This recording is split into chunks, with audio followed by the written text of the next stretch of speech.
neste momento, Deus, através desta emissora, leva até você mais um programa de fé, com hinos, orações e uma palavra poderosa a seu favor. Fé para vencer o mundo. Somente crer, somente crer, tudo é possível,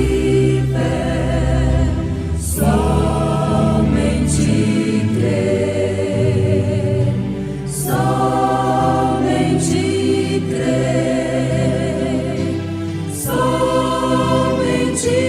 crer, tudo é possível, somente crer.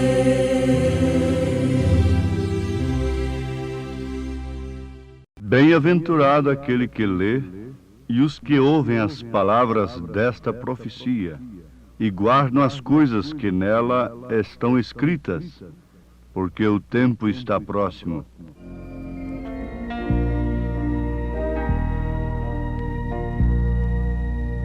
Breve vem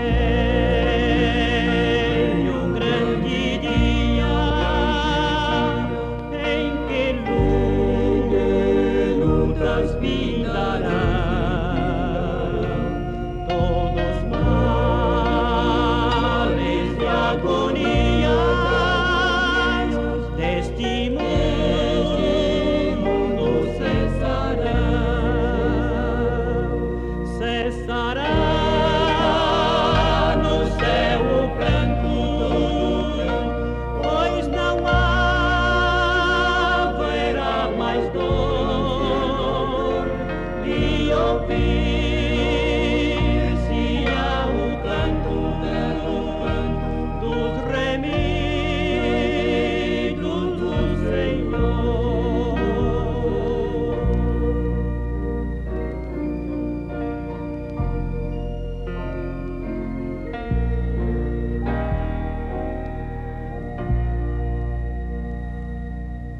Oh, que gozo estar com Cristo, escutando a sua voz. Eu almejo hoje isto e segui-lo sempre após. Cessará no céu o pranto, pois não haverá mais dor, e ouvir-se-á o canto dos remidos do Senhor.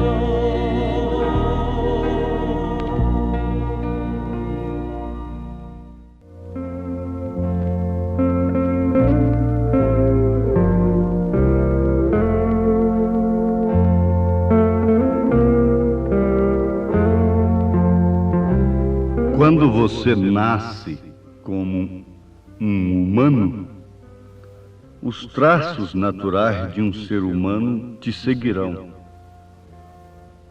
Você não irá morar em uma árvore, tentar voar com seus braços como se fosse um pássaro, entendendo que aquilo são duas asas, ou algo assim. Os atos normais de um ser humano são reconhecidos com bom senso, que aquilo combina perfeitamente com o senso humano. Os atos normais de um ser humano seria trabalhar, casar-se, ter uma família e fazer estas coisas. Isto é natural. Seres humanos normais. porque você nasceu humano, dotado de instintos humanos, sentidos humanos, e por isso vive como um humano. Então, quando você é um cristão, nascido no Espírito de Deus, você naturalmente toma os atributos de Cristo e tem atos normais de um cristão. Assim como você tem atos normais de uma pessoa humana, você terá também atos normais de um cristão. Agora, para sermos filhos de Deus, é necessário que nascemos no Espírito de Deus, o que significa o novo nascimento. Todos somos criaturas de Deus, mas nem todos somos filhos de Deus. A Bíblia nos mostra isto, e o mundo está testificando as atitudes, as maneiras dos homens e das mulheres procederem,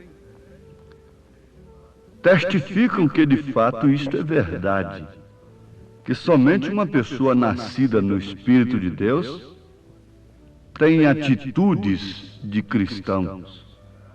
Podemos ser educados, termos formalidades, ética social, tudo mais.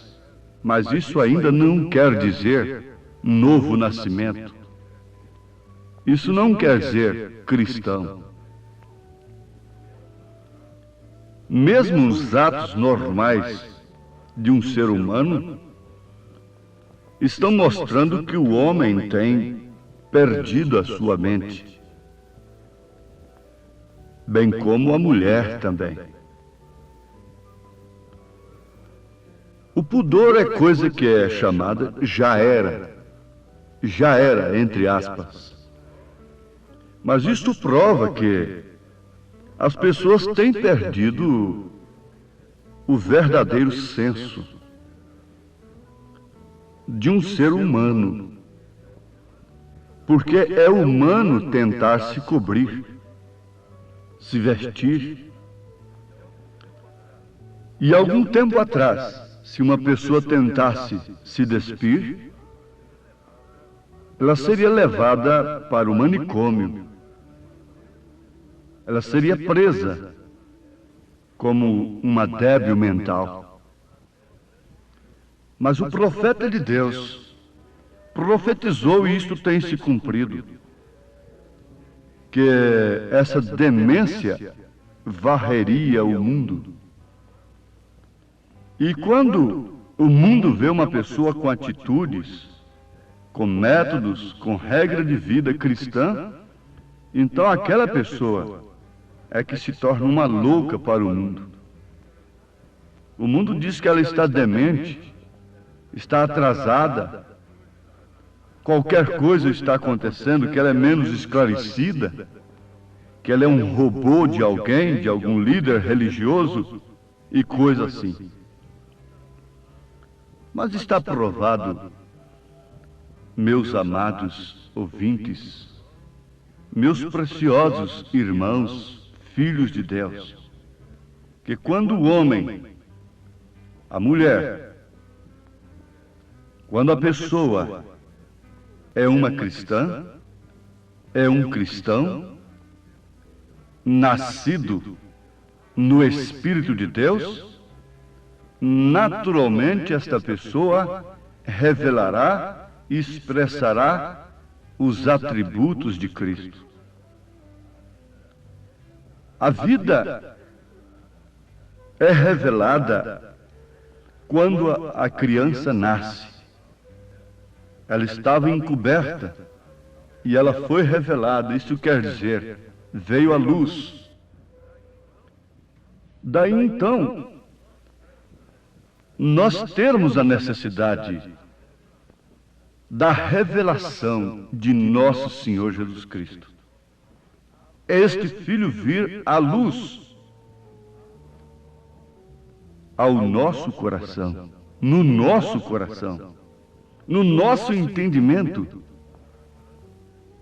Para tanto seria necessário um profeta, o qual Deus pudesse usar na revelação do único livro que foi o próprio Senhor Jesus Cristo quem escreveu através de um escriba chamado João, o apóstolo São João, considerado o apóstolo do amor, o divino.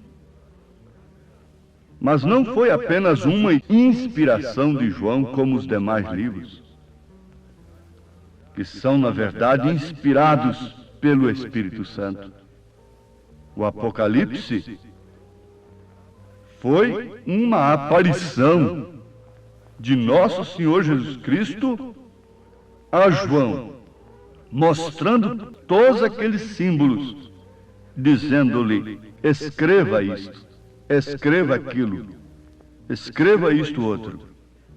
E logo no início do livro está escrito: bem-aventurado aquele que lê, e os que ouvem as palavras desta profecia, e guardam as coisas que nela estão escritas, porque o tempo está próximo. Então o Senhor Jesus Cristo está dizendo que este livro é uma profecia. Sim, é uma profecia. Não é a história da vida de João. O livro de Apocalipse não foi escrito simplesmente para nos deixar uma experiência do apóstolo, o seu exílio para a ilha de Patmos, no mar Ageu. Não. O Apocalipse é mais do que isto. É a revelação de Jesus Cristo nas futuras eras que a igreja teria, os 7 períodos da igreja. Olha como ele se ocupou logo neste primeiro capítulo, com a igreja de Éfeso, Esmirna, Pérgamo, Tiatira, Sardes, Filadélfia, Laodiceia, por último, representando a era em que estamos vivendo. Então, é uma profecia, o Apocalipse, do que aconteceria com a igreja de nosso Senhor Jesus Cristo durante os seus 7 períodos. Seria a manifestação do Cordeiro com 7 pontas, com 7 olhos, com 7 espíritos, que seriam 7 mensageiros enviados respectivamente em cada era. Então está aí, é uma profecia o livro. Desde que é uma profecia, então necessita-se de um profeta.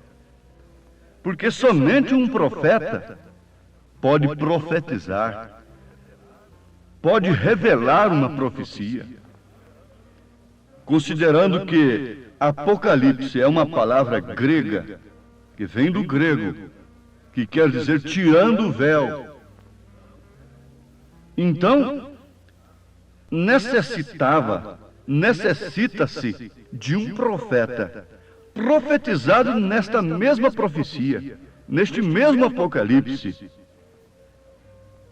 nesta revelação. Apocalipse capítulo 10, versículo 7, fala que nos dias do 7º anjo, o mistério de Deus seria cumprido. Cumprido quer dizer revelado, mostrado. Quando as promessas, quando a profecia que uma virgem conceberia se cumpriu, o Filho de Deus se revelou ao mundo.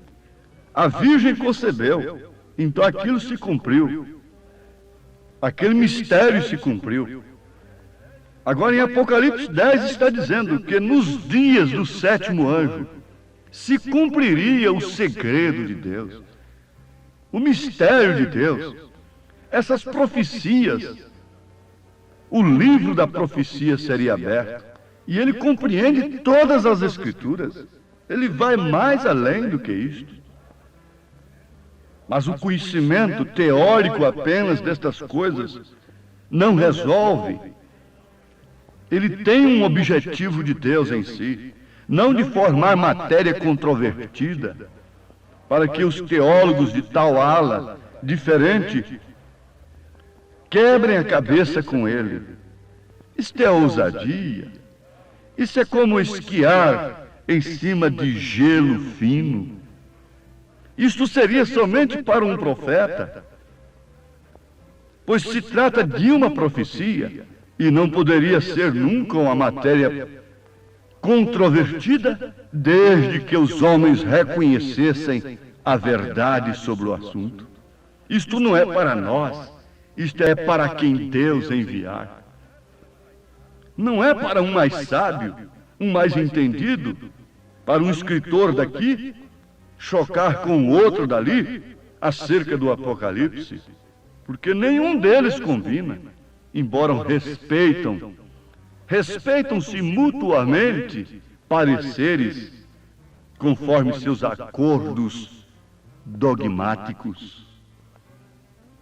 Mas vamos lembrar mais uma vez o significado desta palavra que vem do grego, revelação. É Apocalipse. Quer dizer, tirando o véu. Tirar o véu ilustra perfeitamente. Pode ser ilustrado através daquele espetáculo que um escultor promove, mostrando a sua obra esculpida, expondo-a aos espectadores. Aquela obra fica coberta. Depois de terminada, ela fica coberta. A obra foi consumada, mas ficou encoberta, portanto, aos olhos dos homens. Mas quando chega o determinado dia de ser revelada aquela obra, então é um descobrimento. Tira-se aquilo que está cobrindo, revelando o que previamente estava escondido. Graças te dou, ó Pai, Senhor dos céus e da terra, porque escondeste estas coisas aos sábios entendidos e as revelaste aos pequeninos. Esta oração é de Jesus Cristo, o próprio autor do livro. Agora, o descobrimento não é somente a revelação da pessoa de Cristo, porque você nunca chamaria Jesus Cristo de segunda pessoa se você pudesse ter esta revelação de Cristo, de quem é Jesus. Nesse livro da profecia ele diz: eu sou o Alfa e sou o Ômega, o que quer dizer o princípio e o fim, o primeiro e o último. Ele nunca se identificou como segundo, embora sujeitando-se a este ofício de filho. Deus, em forma de Deus, humilhou-se até a morte, e morte de cruz, mas nunca ele disse: eu sou a segunda pessoa. Ele diz: eu e o Pai somos um. São João capítulo 10, versículo 30.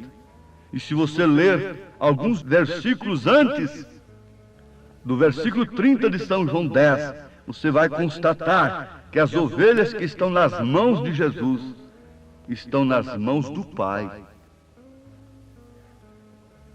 É a pessoa de Cristo, mas isso não é suficiente. Nós temos aí os unicistas, tão separados de Deus quanto os trinitarianos.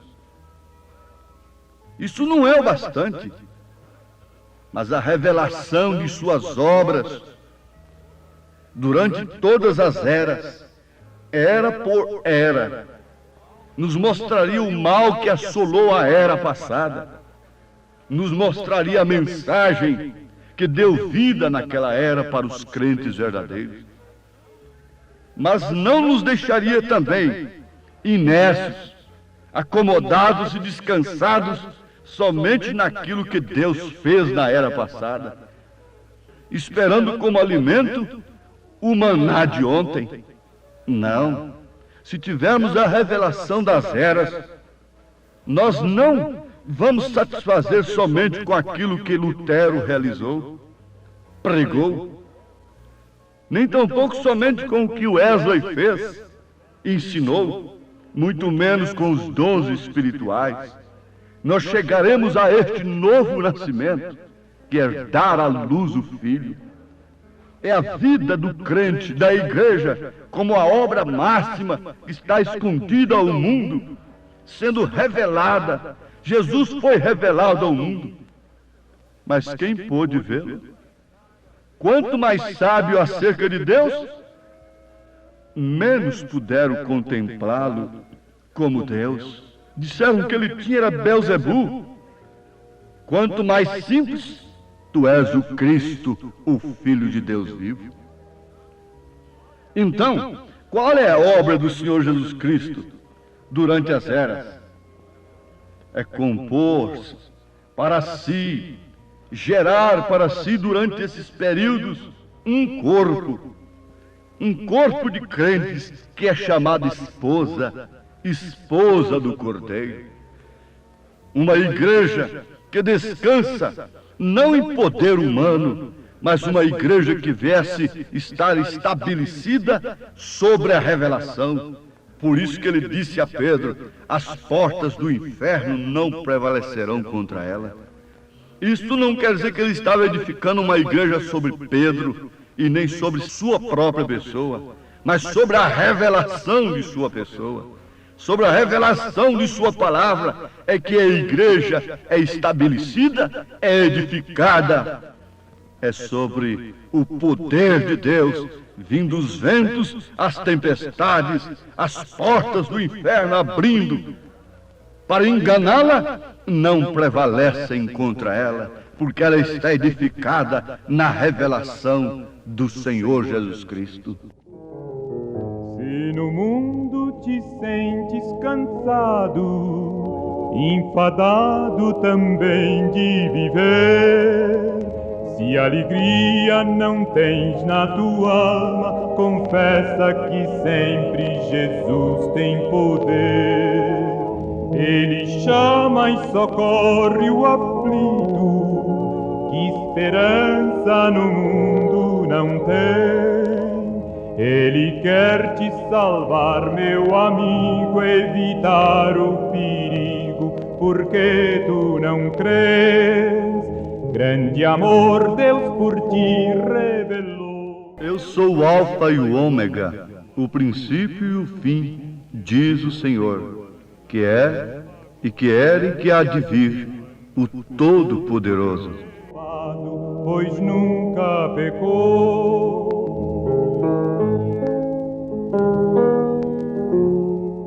Isso nos fala do poder salvador de Jesus Cristo, mas também nos fala do seu poder de nos sustentar como salvos, sem precisarmos, sem necessitarmos do lenitivo carnal mundano que Satanás tem oferecido para os homens. Ele manifesta o seu poder arrebatador, vindo buscar esta igreja que está estabelecida sobre a revelação de sua palavra. Deus te abençoe, ouvinte amado, que crê de coração nesta mensagem, em nome de Jesus Cristo. Amém.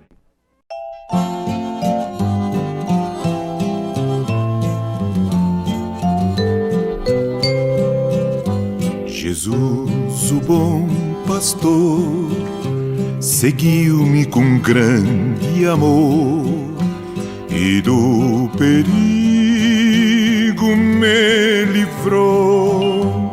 Ele estendeu-me a mão, guiou-me na escuridão, à luz do seu divino amor.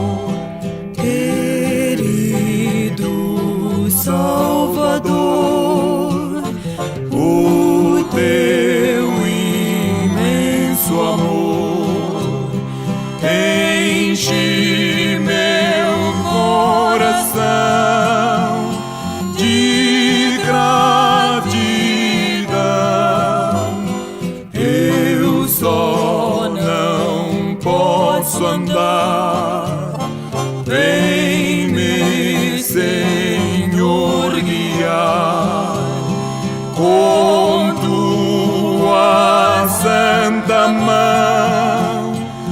celestial mansão.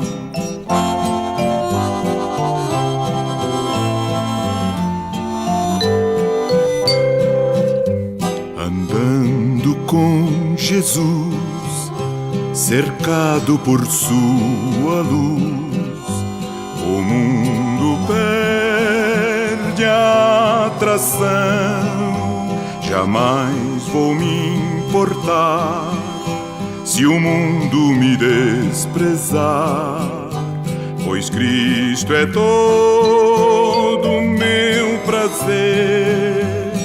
Querido Salvador, o teu imenso amor enche meu coração de gratidão. Eu só não posso andar, vem-me, Senhor, guiar com tua santa mão a celestial mansão.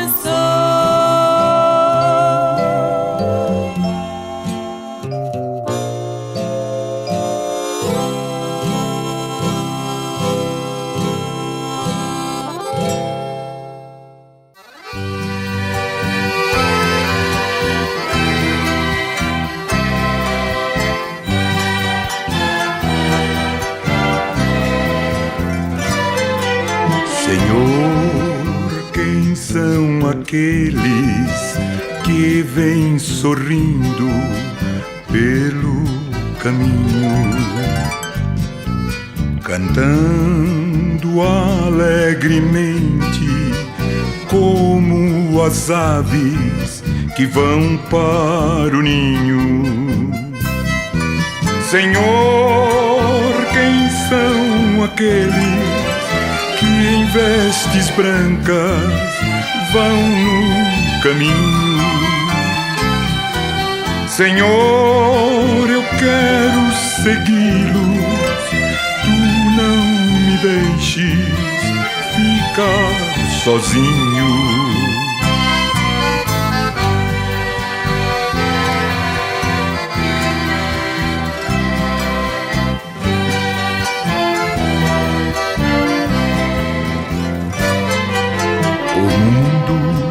Já não me serve, a minha alma está soluçando. Senhor, tu não me deixes ficar no mundo sempre penando. Senhor, quem são aqueles que em vestes brancas vão no caminho? Senhor, eu quero segui-los, tu não me deixes ficar sozinho.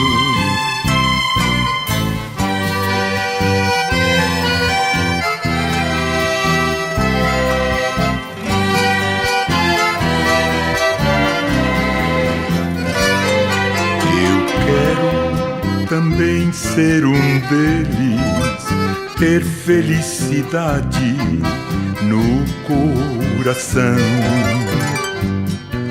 seguir aquele caminho sem sofrimento e de salvação. Senhor, quem são aqueles que em vestes brancas vão no caminho? Senhor, eu quero segui-los, tu não me deixes ficar sozinho.